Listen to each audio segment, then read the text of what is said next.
Skrityam naram chaiva narottamam devim saraswatim vyasam tato jayamudiraye nashtaprayeshu abhadreshu nityam bhagavata-sevayā bhagavati uttama shloke bhaktir bhavati naishtaki durlabhamanusho deho dehinam shanabhangurai tatrapi durlabham manye vaikuntha priyadarshinaha Gurve Chandraya Radhikaya Tadalaye Krishnaya Krishna Bhaktaya Tadbhaktaya Namo Namaha Namaha Pankajanaභaya Namaha Pankajamaline Namaha Pankajanetraya Namaste Pankajangriye Hare Krishna Krishna Krishna Hare Hare Hare Rama Rama Rama Hare Hare Sarve Bhavantu Sukhinah Sarve Santu Niramaya Sarve Bhadrani Pashyantu Ma Kaśyid Dukha Bhag Bhavet. Hare Krishna. Thank you, dear Vaishnavas, for your wonderful association, for joining. We are reading Śrīmad-Bhāgavatam, Canto 10, Chapter 3, entitled The Birth of Lord Krishna. The title itself is so kind of transcendentally contradictory, because Lord Krishna is addressed as Aja. Ja means born, Aja means unborn. So basically the birth of unborn. So because he appears, so the appearance of Lord Krishna. So I think last time Sridhar Prabhu and Vipul Prabhu were coordinating. We read till text number 13. 13, right? Till 13. Today we'll start 15, 17 verse. Oh, so we read till 14. My bad, sorry. So we covered till 14. And we're talking about the prayers, the wonderful glorification. So first, when Vasudev was prior to the birth of the Supreme Lord, the demigods and the rishis were offering such amazing prayers.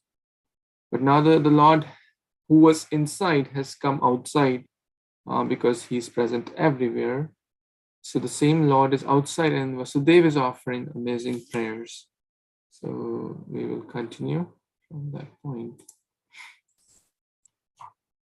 Cover from 15th, text number 15.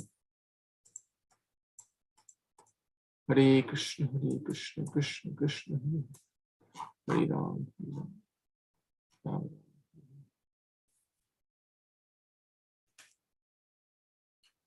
Yathe me vikrita bhavas tatha te vikritai saha nana virya prithak bhuta virajam janayantihi sannipatya samutpadya drishyante anugata iva Prak eva vidyaman natvan natesham iha sambhavaha evam bhavan buddhi anumeya lakshanay grahye gunai san apitat gunagraha anavrit Tadvad bahir antaram nate sarvasya sarvatmana atma vastunaha. Translation and purport by His Divine Grace Abhay Charanarvind Bhaktivedanta Swami Śrīla Prabhupada ki Jai. The Mahat Tattva, the total material energy, is undivided, but because of the material modes of nature, it appears to separate into earth, water, fire, air, and ether. Because of the living energy, Jiva Bhuta, these separated energies combine to make the cosmic manifestation visible. But in fact, before the creation of the cosmos, the total energy is already present. Therefore, the total material energy never actually enters the creation. Similarly, although you are perceived by our senses, because of your presence, although you are perceived by our senses because of your presence, you cannot be perceived by the senses, nor experienced by mind or words. Avan manasa gochara. With our senses, we can perceive some things, but not everything. For example, we can use our eyes to see, but not to taste. Consequently, you are beyond perception by the senses. Although in touch with the modes of material nature, you are unaffected by them. You are the prime factor in everything, the all-pervading, undivided super soul. For you, therefore, there is no external or internal. You never entered the womb of Devaki. Rather, you existed there already. So, the same understanding is explained by the Lord himself in the Bhagavad Gita. Maya tatam idam sarvam jagat avyaktamurtina matsthani sarva bhutani nachaham tesha vastitaha.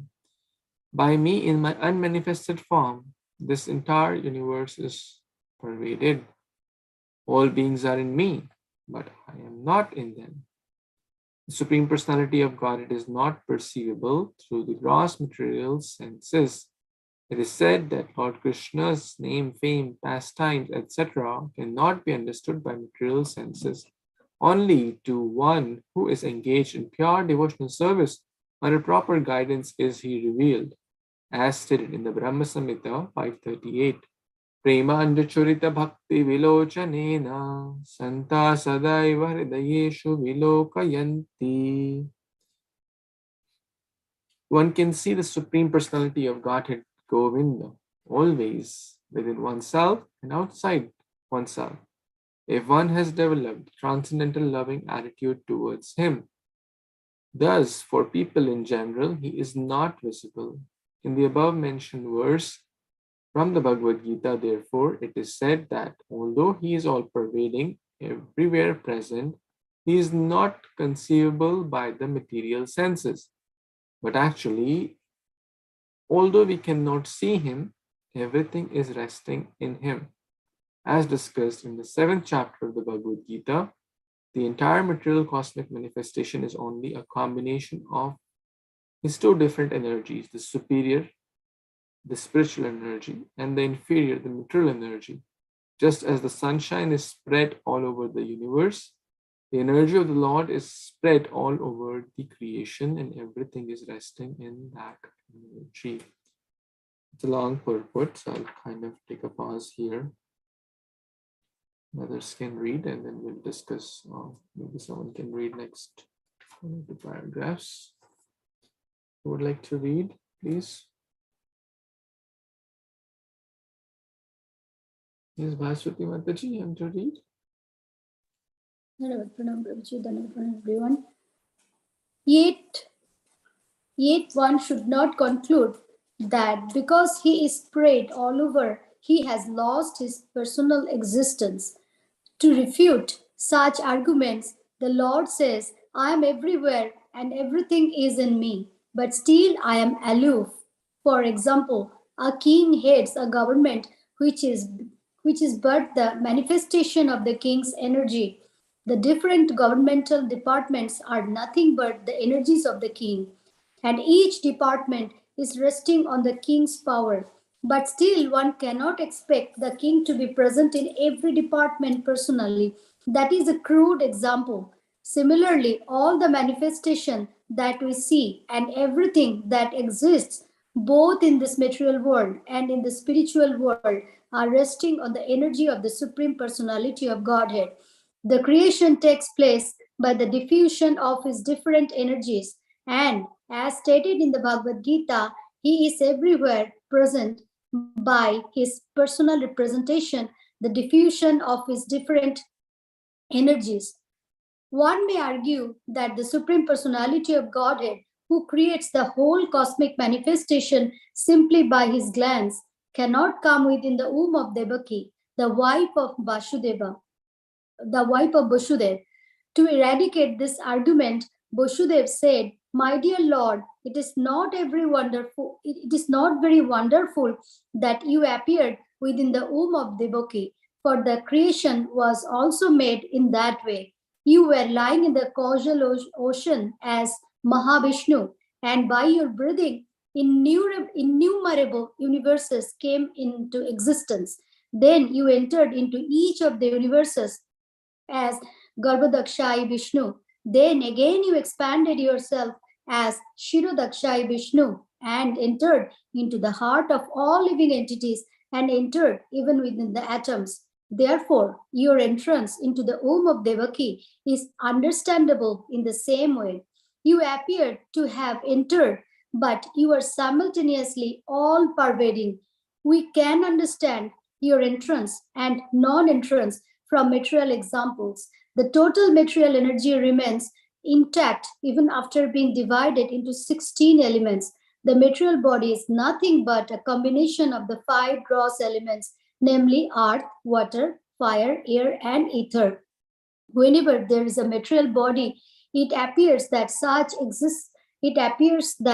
elements are newly created, but actually the elements are always existing outside of the body. Similarly, although you appear as a child in the womb of Devaki, you are also existing outside. You are always in your abode, but still you can simultaneously expand yourself into millions of forms. Will I continue, Prabhuji? Let's see if any other devotee wants to read. Maybe you can share some thoughts for what you have read. You would like to. So Lord Krishna, actually, he is everywhere, and it's not his form is transcendental form. So he is like all pervading. Means he as example, it says that in the government, the king, he has different departmental persons who are taking care of different departments. So same as Lord Krishna, he has different demigods who works under his guidance and works different with different activities. So, but he is the Lord. He is the Lord of all creations. And here, King Vasudev is telling Lord that whereas he appeared as in the Devaki's womb, and in the same time he also lived in the causal ocean as a Garbhodakshai Vishnu, and also live in super soul as Kshirodakshai Vishnu. So he is everywhere. He's all pervading. That was understood. Prabhuji, please explain. Thank you so much, Mataji. So we'll complete the purport. Ms. Moksha Mataji, you want to read the next 2 paragraphs? Hare Kṛṣṇa, all devotees. Koti Koti Dandavat Pranam, Jai Srila Prabhupada. One has to understand your appearance with great intelligence because the material energy is also emanating from you. You are the original source of the material energy, just as the sun is the source of sunshine. The sunshine cannot cover the sun globe, nor can the material energy, being an emanation from you, cover you. You appear to be in the 3 modes of material energy, but actually the 3 modes of material energy cannot cover you. This is understood by the highly intellectual philosophers. In other words, although you appear to be within the material energy, you are never covered by it. We hear from the Vedic version that the Supreme Brahman exhibits his influence as his effulgence, and therefore everything is illuminated. We can understand from Brahma Samhita that Brahma Jyoti or the Brahman effulgence emanates from the body of the Supreme Lord, and from the Brahman effulgence, all creation takes place. It is further stated in the Bhagavad Gita that the Lord is the support of the Brahman effulgence. Originally, he is the root cause of everything, but persons who are less intelligent think that Supreme Personality of Godhead comes within this material energy. He accepts material qualities. Such conclusions are not mature but are made by the less intelligent. So, from this paragraph, we can understand that Srila Prabhupada is telling us that most of the times we think that okay, Sri Krishna is performing childlike activities and human-like activities, and so therefore he is just another child, and they don't take him as the supreme person. Or sometimes people even say that okay, he is God, but he is coming out from the Brahman, the impersonal effulgence. But basically, in Bhagavad Gita, it is told that it is exactly the opposite, which means that Sri Krishna is the Supreme Personality of Godhead, and the impersonal Brahman effulgence is his shine. It is something coming from his body, through which the material manifestation takes place. And also, Srila Prabhupada is telling us that the people who are more intelligent, who are blessed, understand this very easily. Whereas the people who are immature or less intelligent or are by bewildered by other people are not able to understand this fact, and they don't accept Sri Krishna as the Supreme Personality of Godhead. So that was my little understanding. Hare Krishna, all devotees. Thank you. Thank you so much. One of the names of the Supreme Lord is Adhokshaja. The and the Ja is the first and the last in the Hindi Varnamala. That means one who is beyond and Ja. The Lord cannot be perceived. Atha Śrī Krishna namadi na bhaved grihad indriyaha. We cannot perceive the Lord through our mental eyes or ears or nose. Show me God. Let me smell God. Let me feel God. But how can we understand? Atha Śrī Krishna sevan mukhe hi jivado swayam spurti adaha. Like a hungry person, you give him nice food, and then you don't ask, give me a certificate. Oh, now you must be satisfied, right? That swayam eva spurti, that person's itself, himself, herself experiences that satisfaction. Similarly, a devotee, while rendering the process of bhakti yoga, feels the presence of God in each and every aspect of life, or should try to feel the presence of God in each and every aspect of life. This is bhakti yoga. The Lord who is beyond everything to be perceived, through the process of bhakti yoga, the devotee is able to perceive that, the Supreme Personality of Godhead.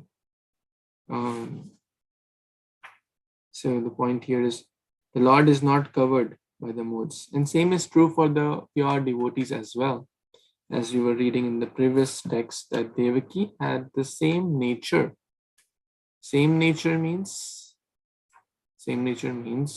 completely Satchidananda, which everyone is, but we are covered in the conditioned state. But pure souls are never covered. They are always in that transcendental stage. So they are not covered by the material modes. Pure devotees are not covered. The Lord's eternal associates are not covered. Not to speak of the Supreme Lord, who is the cause of all causes, who is the Maya, this Maya Shakti, these different modes, Satagun, Rajagun, Tamagun, etc., who is running that show. The Prakriti is running the show. As we were discussing yesterday in the kids' class also, they are around the Prakriti, Samudbhavaha. They are happening in this Prakriti, or the material nature is running the show. Sometimes the string of goodness, sometimes the string of passion, ignorance, etc. But anything Lord does is transcendental. Now one may say, like, Well, why do you say that the Lord's activities are transcendental and my activities are in the mode of goodness or passion or ignorance? Because he is the Supreme Lord and I am a conditioned soul. That's why. Because he is Chinmaya Bhaskara Tumi Kirani Rakhanam. He is the infinite Supreme Soul who never gets covered. But the Jiva has a tendency to be covered. So, yet, when we render the process of bhakti, we can also get the same nature of pure goodness, transcendental nature. And that's why we are all here, to develop that by reading Bhagavad Gita, Bhagavatam. So, this verse basically, Vasudev is mentioning, the Lord cannot be perceived by mind or senses or gochara by different words. And so we discussed this point also when he comes in this world, but he's beyond this world. So we discussed the wonderful activities of the Lord, how he's born, how he's with jewels and ornaments, which no other ordinary child has that. And the different material elements are also spoken about. Any other comments here? Okay, we'll move on to text 18. I would like to read. Yes, people go read this one. Hare Kṛṣṇa devotees, Dhamma Pranam, all goes to Srila Prabhupada. Text 18.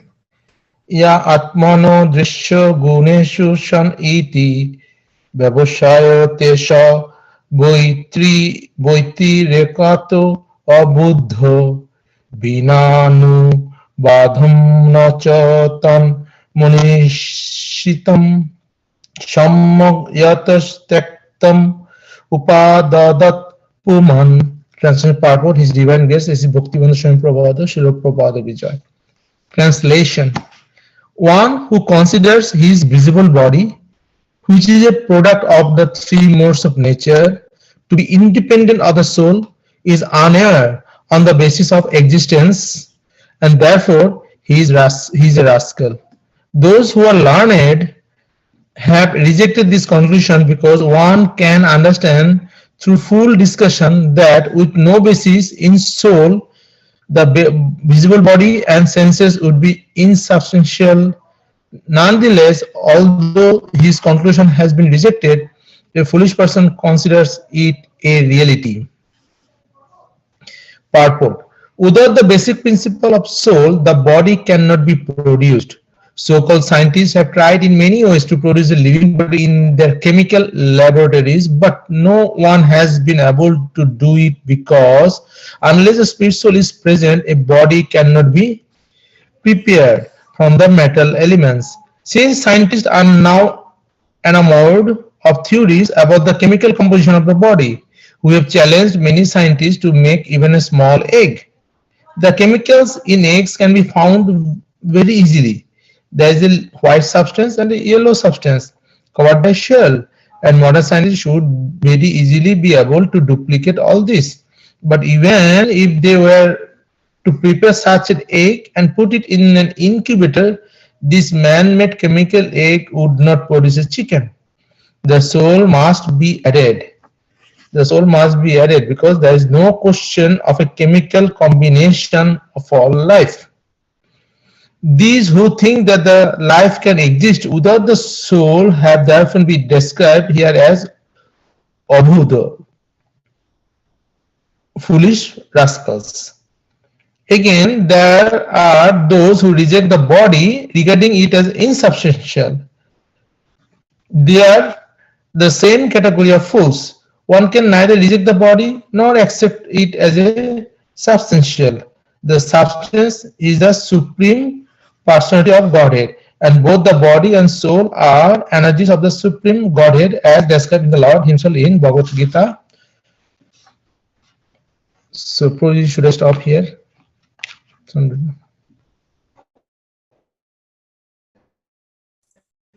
Sure. So here we see that in this beautiful verse, talking about the relationship between the soul and body. Without soul, body cannot grow, is a dead element, metal element. When in this metal element, like the egg, the souls is present, then only a chicken can possible. Otherwise, even it is very easy by the chemicals, knowing the chemicals of the combination of the egg to make it make, but the chicken will not come out because there is no life. And this life is actually part and parcel of the Lord. That scientists or nobody can make it. And our body, that's why the body is independent, not independent. It is dependent on the soul to flourish and to live. Otherwise, it's a dead matter only. And the body, though we are telling that it is insubstantial, but or it is not substantial as well, because substantial is a soul and this part of the supreme soul, and supreme Lord is a substantial. But though it is insubstantial, we cannot disregard, because the soul shows his activity or shows his presence through the body only. So both are interdependent. So here we see, Prabhuji. Back to you. Thank you, Prabhu. You complete this purport. Shilpa Mataji, want to read? I will, Prabhuji. Hare Thank Kṛṣṇa. you, please. Bhumir apo nalo viyuha kama mano buddhir evacha ahankara itiyam me bina prakritir astada apareyam istastiv anyam prakritim vidhi mi param jiva bhutam mahabaho yayedam daryate jagat. Earth, water, fire, air, ether, mind, intelligence, and false ego. All together, these 8 comprise my separated material energies. But besides this inferior nature, O mighty armed Arjuna, there is a superior energy of mine, which consists of all living entities who are struggling with material nature and are sustaining the universe. The body, therefore, has a relationship with the Supreme Personality of Godhead, just as the soul does. Since both of them are energies of the Lord, neither of them is false, because they come from the reality. One who does not know the secret of life is described as a Buddha. According to the Vedic injunctions,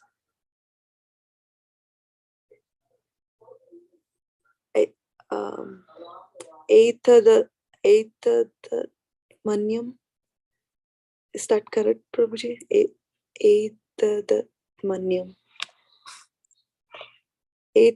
Manyam idam sarvam kala vidam Brahma. Everything is supreme Brahman. Therefore, both the body and soul are Brahman, since matter and spirit emanate from Brahman. Not knowing the conclusions of Vedas, some people accept the material nature as substance, and the others accept the spirit soul as substance. But actually, Brahman is the substance. Brahman is the cause of all causes. The ingredients and the intermediate cause of this manifested material world are Brahman. And we cannot make the ingredients of this world independent of Brahman.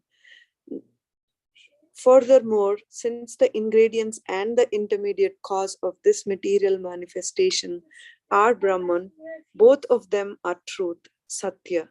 There is no validity to the expression Brahma Satyam Jagat Mithya.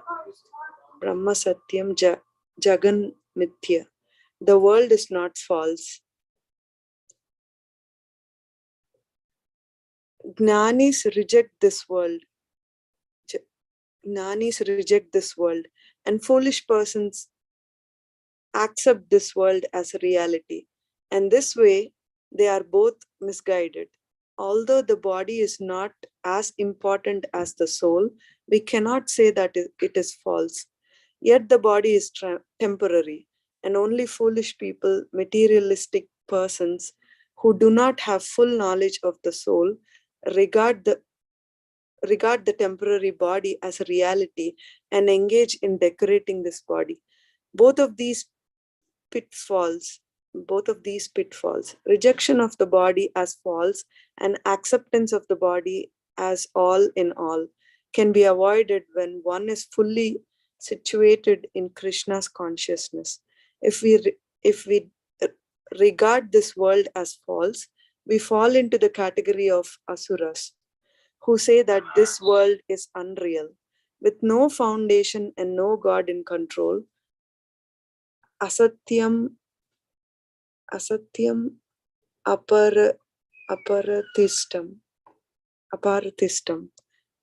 te jagat ahur aniswaram.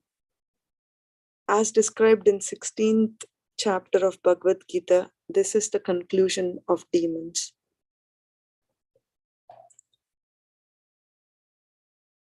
I think it's a big purport. Just trying to understand while I read, but yeah. So I think it describes two kinds of people, right? But ultimately, I think what Prabhupada is saying, and what Bhagwan is saying in Bhagavad Gita, is to be balanced, right?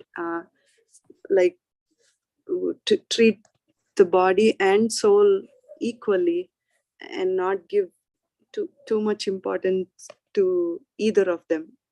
Very much, I mean, more than what is required.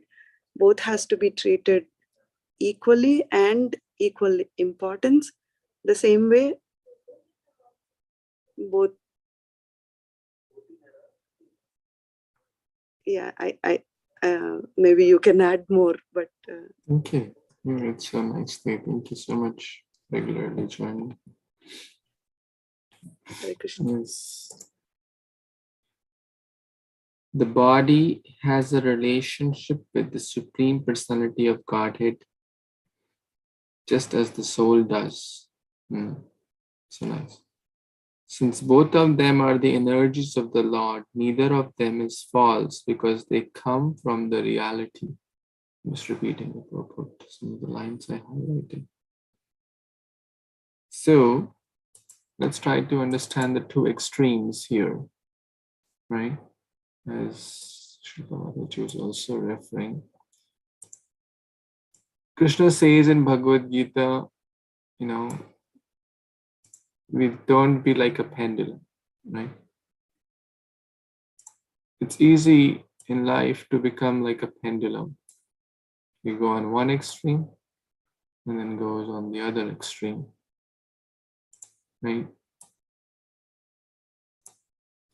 So what's one extreme?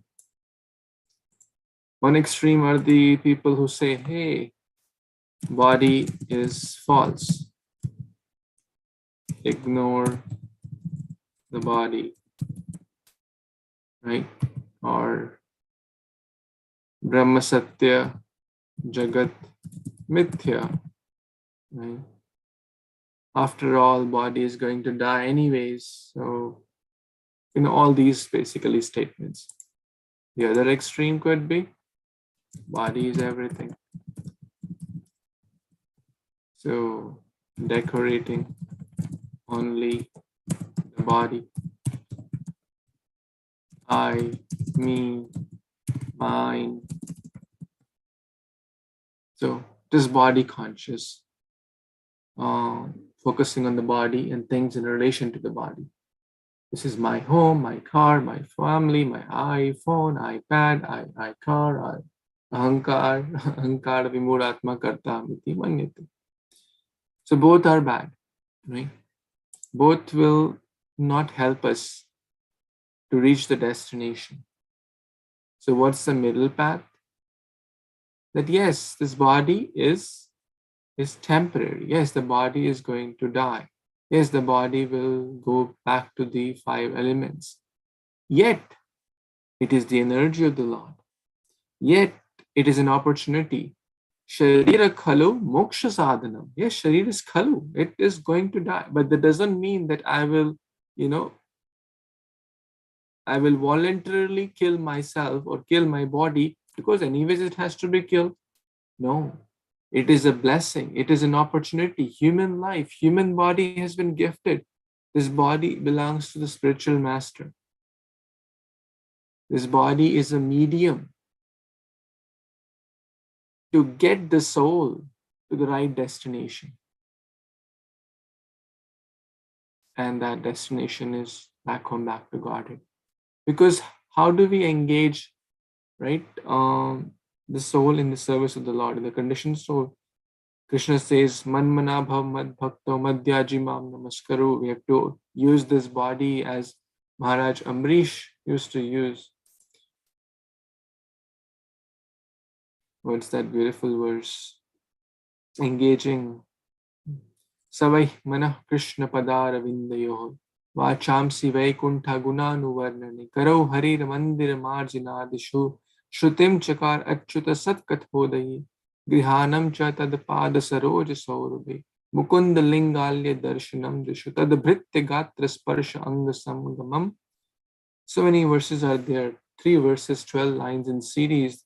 Using these hands to cooking, to read Bhagavad Gita, to cook bhoga for the Lord, to dress the Lord, to bathe the Lord, to pull Lord Jagannath's Rath Yatra rope, to serve in different capacities. We are gifted this hand, so we should take care of the body, not going in the other extreme that some people they spend like gym and this and that 4 or 5 hours just gymming, just beautifying their body, and makeups and parlors and cosmetic is a big industry, and just spending hours and hours just to decorate the body.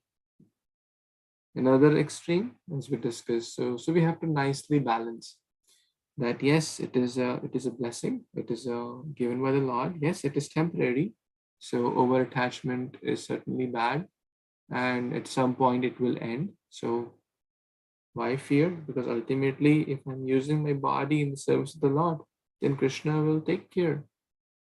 That person, after giving up this body, will not take repeated birth and death in the cycle of material world. That person will go back home. Krishna says that again and again, multiple times. So we have to have a healthy balance. That means we should take care of our body, but not compromise on our spiritual food.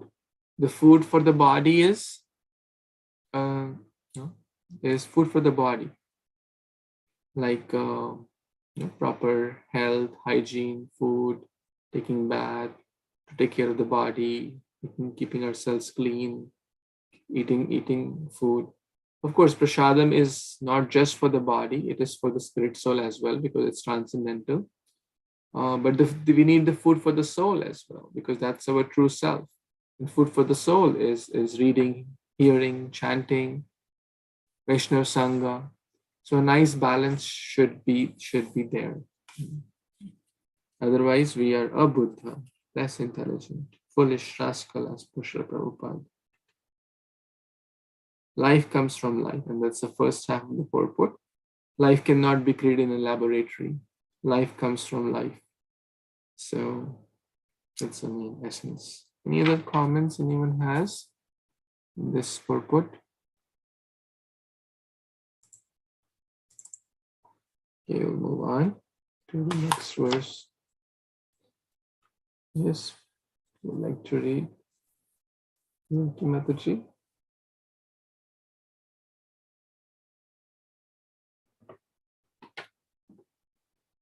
Prema Sankirtan Prabhu. Yeah, Hare Kṛṣṇa Prabhu. Hare Kṛṣṇa devotees, Dandavat Pranam, Jai Śrīla Prabhupada. Text 19. Tatta asya janmastiti shammam vibho vadanti anihad agunad abhikriyat tayi ishare brahmani na viruddhyate tad asrayat vad upachajjate gune.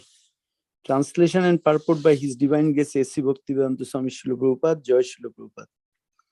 Translation.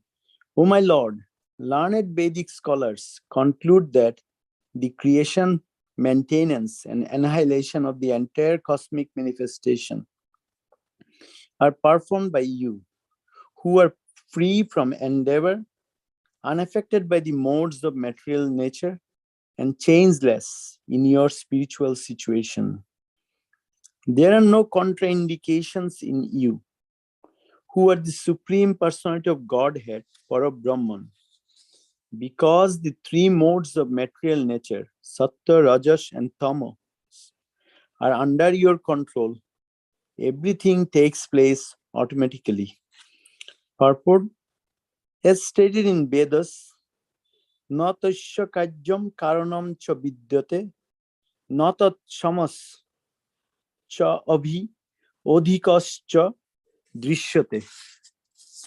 Parasya shaktir vividhaiva shruyate, sha bhaviki jnana balak kriyacha. The Supreme Lord has nothing to do, and no one is found to be equal to or greater than Him, for everything is done naturally and systematically by His multifarious energies. Shatashara Upanishad 6.8. Creation, maintenance, and annihilation are all conducted personally by the Supreme Personality of Godhead. And this is confirmed in Bhagavad Gita. Mayadekshana prakriti shuyate sacharacharam. Yet ultimately the Lord does not need to do anything, and therefore He is nirbikar, changeless. Because everything is done under His direction, He is called Srishti Karta, the master of creation. Similarly, He is the master of annihilation. When a master sits in one place while his servants work in different duties, whatever the servants are doing is ultimately an activity of the master, although he is doing nothing. Natasya kajyam karanam cha vidyate. The Lord's potencies are so numerous that everything is nicely done. Therefore, He is naturally still and is not directly the doer of anything in this material world. Hare Kṛṣṇa. So here, Vasudev is praising Lords, and Vasudev is saying that, and Srila Prabhupada translating, that the creation, maintenance, and annihilation of the cosmic manifestation are performed by the Lord. And to do that, the Lord doesn't need to do anything extra work. And Srila Prabhupada is explaining here from Shatashara Upanishad that nobody is equal to Lord and nobody is greater than Him. And whatever is done, that is done naturally and very systematically by the Lord. And with creation, maintenance, and all are conducted personally by the Supreme Personality. How it is happening, we know that Lord Brahma was created from the navel of Garbhodakshaya Vishnu. So he doesn't have any, like us, mother or father. He's not dependent on that. And then Lord Shiva was created from Lord Brahma's between the two eyes. And then Lord Vishnu is the Kshirodakshayi Vishnu. So they are all parts of the Lord's. And Prabhupada is saying that, giving the example that a master, when he's sitting in one place, but his servants are doing the work, those works are actually designated as the master's work. And Prabhupada is explaining that here. So Prabhupada is explaining that Lord's potencies are so numerous that everything is done so nicely and systematically.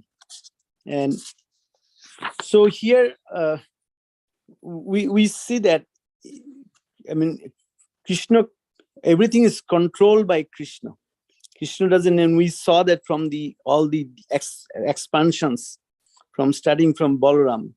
Krishna doesn't have to do anything. His expansions are doing everything. And so that's what Prabhupada is explaining here. Hare Kṛṣṇa, Prabhu, back to you. Please add or correct.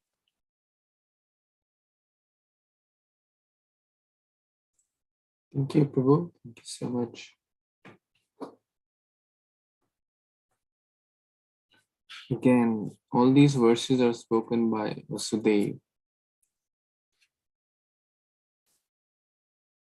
Vasudev is in which rasa with Supreme Lord?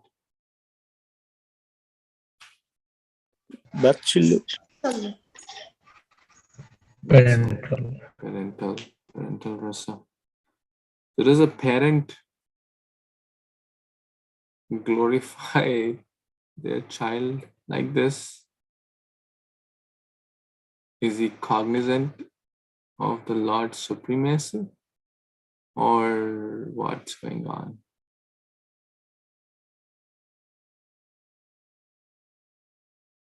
Does the question make sense?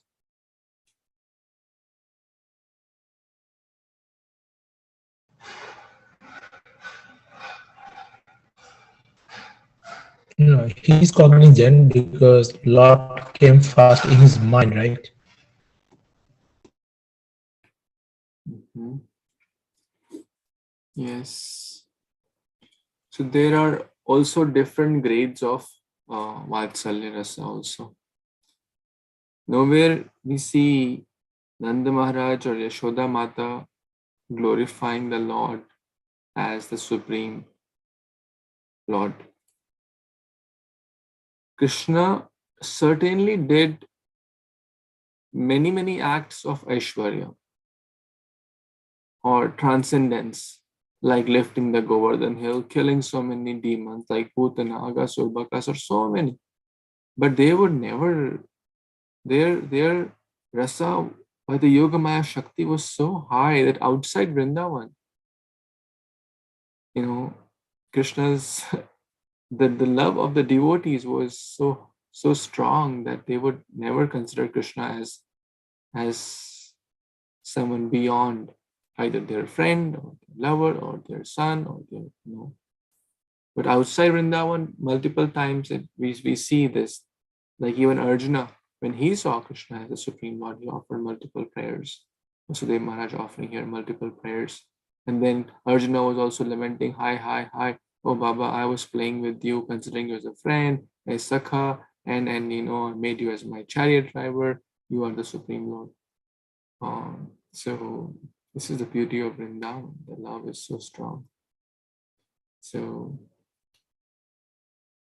again, back to this verse. When a master sits in one place, so we can relate it to like a big company, like a CEO of a big company, maybe playing golf, maybe just sitting in his farmhouse or vacation home in Switzerland, Hawaii, somewhere, and just having a relaxed time. But he may have like 20 companies, 20 general managers, and then each company has different managers. They're working. Ultimately, is the CEO working? Yes and no, both, right? He's not.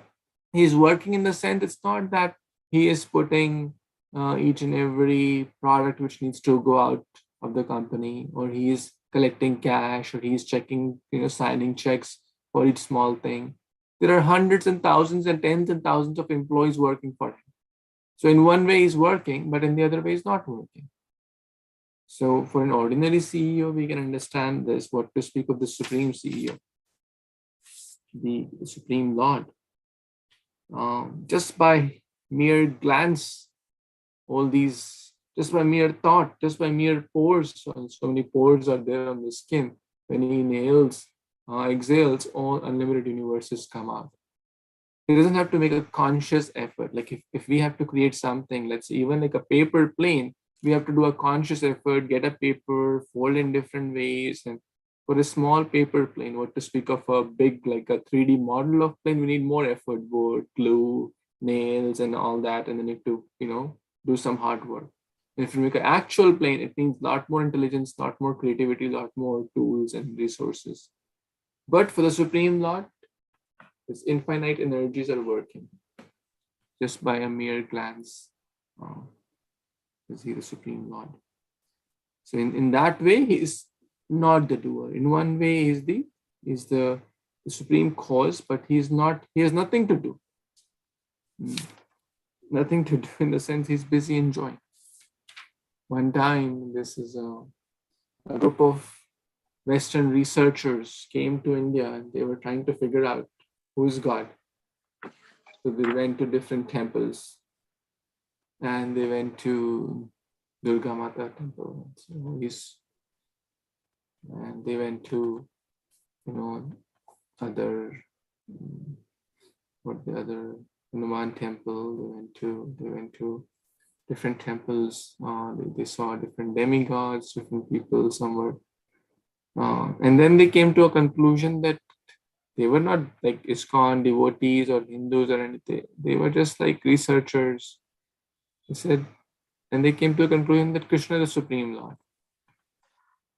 And then someone asked, like, why? Like, how did you come to that conclusion? He said, we went to so many temples. Someone is with a big sword, with a big Trishul, trident, trying to kill. Someone has a big nourishing, trying to uproot. Lord Ram is carrying the bow and arrow, right?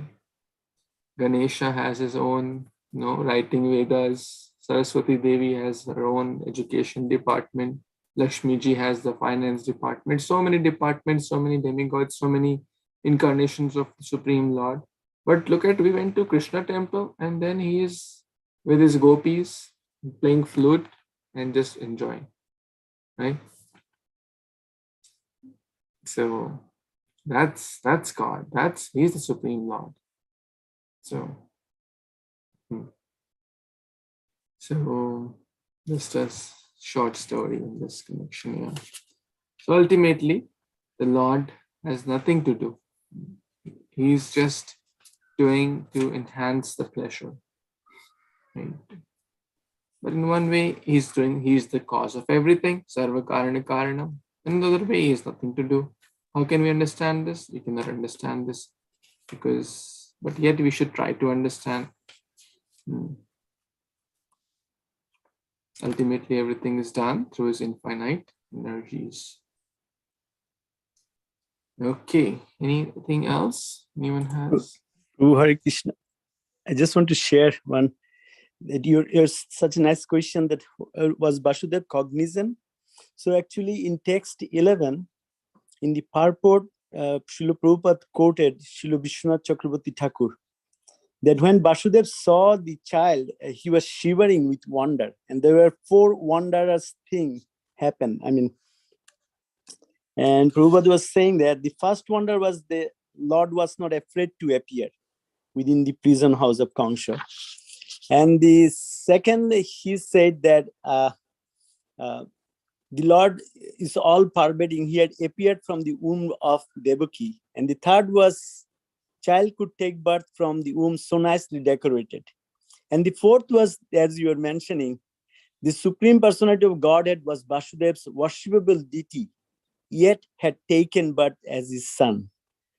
So it looks like Vasudev was worshipping the 4-handed Vishnu form. So just want to share that. Thank you so much, Prabhu. Yes, even in Vrindavan, we see multiple times, oh, my Vishnu protected my Krishna. They'd say multiple times this, oh, Vishnu protected him. So, so very nice, Prabhu. Thank you. Okay, so I know it's a little over, 8:45, so we will pause here. Tomorrow is Shivaratri. It's the Shivaratri day tomorrow. So just for information for everyone, Vaishnava-namita Shambhu amongst the devotees, Lord Shiva is very, very great. And we just read the prayers. Lord Shiva was also speaking in the womb. He was also in that assembly. So, yes, Devaki Mataji, you have something on mind? No, Prabhuji. Hare Krishna, Prabhuji. Hare Krishna, everybody. No, I was just listening to Guru Maharaj pravachan on Shivratri.